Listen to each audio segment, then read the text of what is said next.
ભાવનગરના સંસ્કાર મંડળ ચોકમાં બે કાર વચ્ચે અકસ્માત સર્જાયો હતો. જો કે અકસ્માતના પગલે લોકોના ટોળા એકત્રિત થઈ ગયા હતા.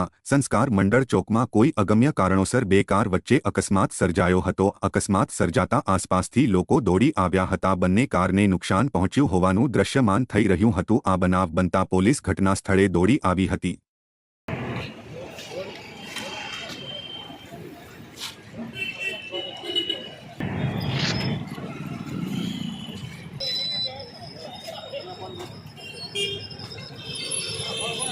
कितने टोकन करूँ